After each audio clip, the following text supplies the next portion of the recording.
Gridiron Gang. Namaku adalah Shane Porter. Aku bekerja sebagai seorang pembina bagi anak di bawah umur yang memilih jalur yang salah dalam kehidupan mereka, sehingga mereka masuk ke sini. Benar sekali, ini adalah penjara anak di bawah umur. Di tempat ini aku bekerja dengan partner kerjaku, seorang pembina lainnya yaitu Malcolm, dan dua orang lainnya yaitu atasanku. Di tempat ini kami membina mereka agar setelah keluar dari sini mereka tidak lagi mengulangi kesalahannya dan dapat berguna bagi masyarakat. Aku adalah mantan pemain football yang lumayan berjaya pada masanya.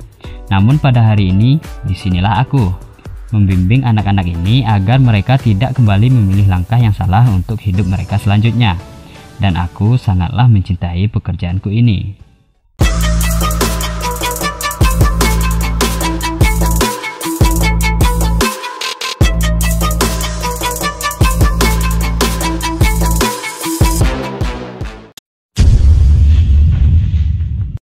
Pada suatu malam, ketika aku sedang tidak berjaga, salah seorang anak yang bernama Roger tiba-tiba memukul anak lainnya yang bernama Kelvin secara membabi buta tanpa alasan yang jelas.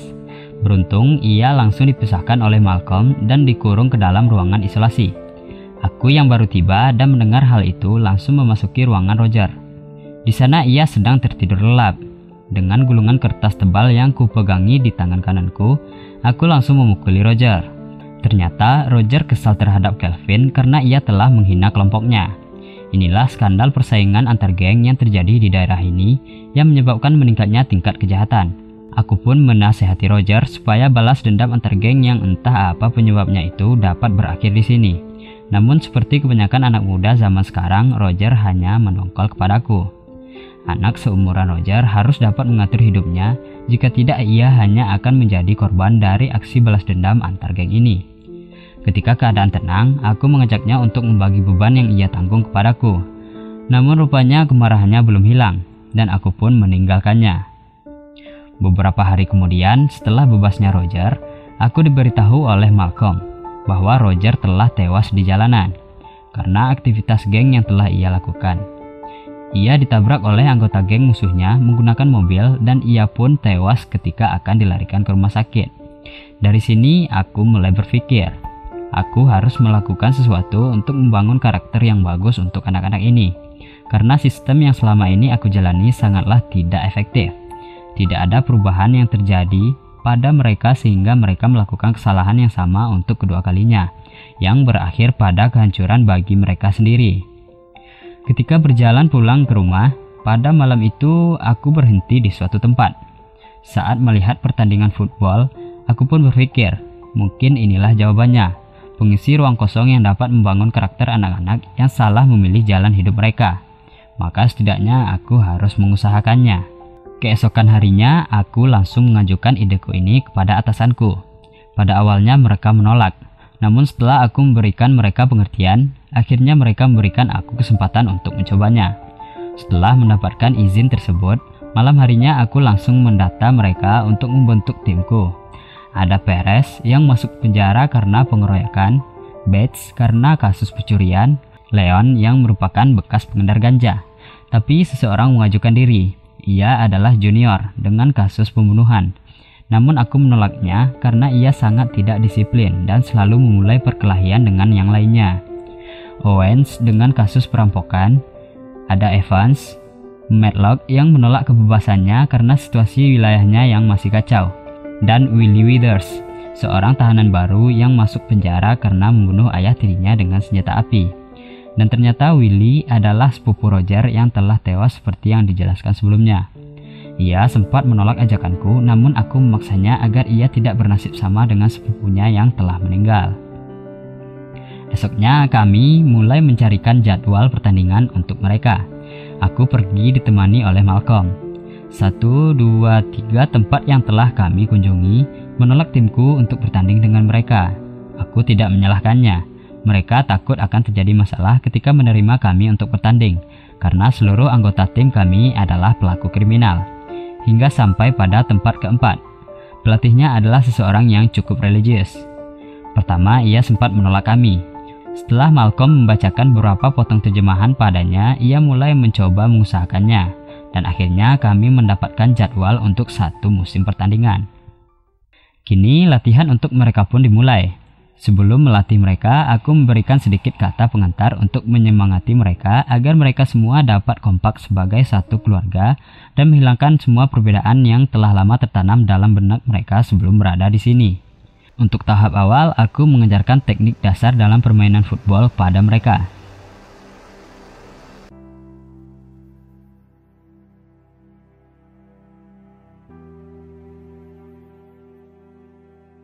Dalam tahapan latihan pertama ini, 1 orang menyerah. Dia adalah Evans, karena ia memiliki berat badan di atas rata-rata anak muda kebanyakan. Ia tak sanggup lagi meneruskan latihannya dan memutuskan untuk berhenti. Namun semangat teman mereka yang lain tak surut sedikit pun dan kami melanjutkan latihan kami. Pada malam harinya, saat sedang mengajarkan strategi permainan football kepada timku, kami semua mendengar sesuatu dari luar. Ternyata Junior sedang berlatih permainan football menggunakan alat bantu yang ada di lapangan. Dan aku pun menghampirinya. Ternyata ia sangat antusias untuk masuk ke dalam timku dan ikut bermain. Sehingga ia pun membujukku dan berjanji untuk dapat mengontrol dirinya, karena mulai saat itu ia ingin menjadi contoh yang baik bagi anaknya kelak. Dan aku pun memegang janjinya dan mengikut sertakan ia ke dalam timku. Besok harinya kami pun berlatih. Di sini kulihat terjadi persaingan antara Willy dan Kelvin. Awalnya kulihat Kelvin sempat menumpahkan minuman dengan sengaja di hadapan Willy. Willy sengaja memukul Kelvin sehingga terjadilah perkelahian antara mereka berdua. Sebelum sempat saling memukul, aku pun langsung memisahkan mereka dan mencoba untuk mendamaikannya. Namun dendam kesumat antar mereka telah mendarah daging karena perselisihan antara geng mereka yang telah terjadi sangat lama. Hari pun silih berganti. Hari ini adalah hari ketiga kami berlatih, namun aku merasa sangat kesal karena tidak ada kemajuan dari latihan mereka. Sehingga aku pun lepas kendali dan memaksa mereka semua untuk terus berlatih walaupun mereka sangat kehausan. Willy yang merasa sudah tidak kuat pun langsung duduk dan tidak mau melanjutkan latihannya sebelum ia mendapatkan air minum. Bates yang melihat Willy juga ikut duduk sebelum mendapatkan air minum. Satu persatu dari mereka pun mengikuti Willy hingga tersisa 1 orang, yaitu Kelvin, yang juga sependapat dengan Willy walaupun mereka bermusuhan. Dan aku pun tertawa sembari menyuruh Buck memberi mereka air minum. Akhirnya mereka dapat bersikap kompak sebagai satu tim. Hingga besoknya peralatan tempur untuk mereka pun datang. Baju seragam football, celana, helm, dan pelindung yang dibutuhkan. Dan aku bagikan kepada mereka satu persatu. Melihat itu semua, mereka pun lebih bersemangat lagi untuk berlatih. Selanjutnya hari berkunjung pun datang. Junior dikunjungi oleh istri dan anaknya, karena setelah kulihat beberapa hari ini ia mulai lebih baik dari biasanya. Sudah dapat mengontrol dirinya dan bersifat lebih dewasa. Willy dikunjungi oleh kekasihnya Daniel dan Bates dikunjungi oleh ibunya. Namun di sini Bates bertengkar dengan ibunya hingga ibunya langsung pergi begitu saja. Melihat hal itu, aku pun mendekati Bates. Ternyata ia hanya ingin ibunya menyayangi dirinya. Namun ia tidak dapat menunjukkan hal itu dengan tindakan yang wajar. 5 hari sebelum pertandingan perdana kami, mereka mulai menunjukkan kemajuan. Hasil latihan mereka mulai membaik, terutama Junior yang menunjukkan hasil yang paling baik. Namun hari ini sebuah insiden terjadi. Di saat Junior berbenturan dengan Matlock, ia pun langsung terkapar kesakitan sehingga ia langsung dilarikan ke rumah sakit. Setelah diagnosanya keluar, ternyata ia mengalami slip pada ruas tulang belakangnya. Sehingga ia harus beristirahat total dan terpaksa tidak aku ikut sertakan di dalam pertandingan. Dan ketika ia sudah keluar dari rumah sakit, ia langsung menemui teman-temannya yang tengah berlatih. Aku lihat sikapnya sudah sangat jauh berbeda.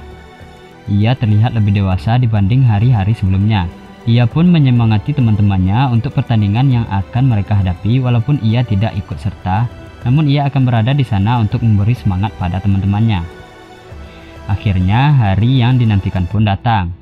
Hari ini adalah hari pertandingan pertama kami. Sebelum berangkat, Evans yang sebelumnya memilih keluar dari tim datang kepadaku untuk meminta kembali bersama tim. Aku tahu ia adalah anak yang baik, namun latihan keras tidak cocok untuknya. Akhirnya aku putuskan untuk menjadikannya manajer peralatan tim. Dan kami pun berangkat. Hingga akhirnya timku memasuki arena dan pertandingan pun dimulai. Dalam pertandingan pertama ini, timku dihajar habis-habisan oleh tim lawan. Mereka mempunyai semangat yang sangat baik, namun mereka masih belum terbiasa dengan pertandingan ini. Aku pun terus memaksa mereka, dan hingga pertandingan berakhir kami pun belum dapat mencetak skor satupun. Di akhir pertandingan pun aku masih memarah-marahi mereka. Namun aku mulai berpikir ketika melihat raut kekecewaan pada wajah mereka. Mereka sedih, marah, sekaligus kecewa dengan hasil pertandingan ini. Satu hal yang tidak aku sadari, lawan mereka telah bermain bersama selama kurang lebih 3 tahun. Sedangkan timku baru terbentuk selama 3 minggu. Harusnya aku lebih dapat mengerti hal ini. Namun aku kembali memberikan semangat kepada mereka ketika semangat mereka mulai patah karena pertandingan ini. Ketika aku mulai merasa bersalah kepada timku, aku pun membagi permasalahanku pada ibu yang sedang dirawat di rumah sakit. Namun ibu selalu memberikan aku semangat hingga aku terus bangkit. Keesokan harinya, atasanku memanggilku ke ruangannya perihal pemberhentian program pelatihan tim football. Namun di sini aku tidak dapat lagi mempertahankan argumenku karena semua timku sudah menjadi patah semangat. Aku pun tidak dapat menerimanya. Namun beberapa waktu kemudian aku mulai berpikir, mungkin membubarkan tim football ini adalah jalan terbaik. Namun beberapa hari kemudian, tim footballku mengejutkan kami semua. Ketika kami semua sedang bekerja, kami mendengar mereka semua sedang berlatih di lapangan. Kami semua keluar dan memastikan apa yang sedang terjadi. Ternyata semangat timku kembali bangkit. Junior menyemangati mereka semua sehingga mereka kembali kompak untuk melanjutkan latihan menuju pertandingan kami selanjutnya. Sekarang kami pun sampai pada pertandingan kedua dan timku mulai menunjukkan kemajuan mereka. Walaupun kami masih kalah skor, namun aku sangat senang melihat semangat mereka saat bermain. Satu hal yang masih menjadi penghalang di pikiranku. Aku berpikir Willy harusnya dapat bermain dengan lebih baik. Namun ia selalu terkena hantaman dari lawan-lawannya. Untuk mencegah hal ini pada permainan kami berikutnya, aku akan mendorongnya sejauh batas kemampuannya. Esoknya aku pun mengenakan seragam yang sama dengan timku. Hari ini aku akan melatih Willy sekeras mungkin sampai ia berhasil menjatuhkanku. Aku pun menantangnya.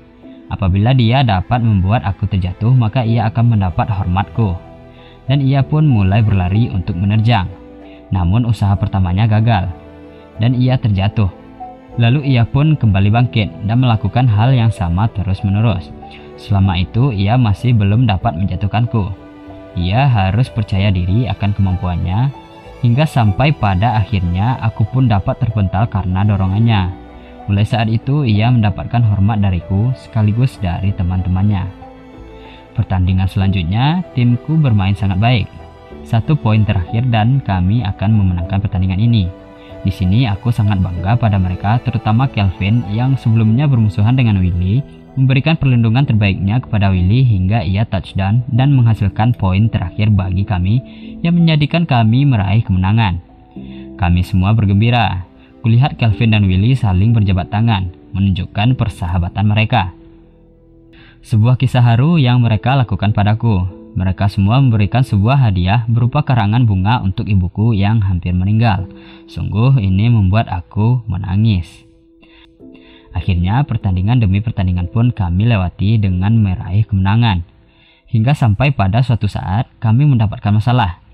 Ketika pertandingan berakhir dengan kemenangan kami, tiba-tiba salah seorang geng komplotan Willy yang sebelumnya sempat ikut menonton pertandingan menghadang Kelvin dan menembaknya. Namun tidak mengenai titik vitalnya. Ketika ia akan menembak kembali, tiba-tiba Willy mendorongnya dan ia pun kabur.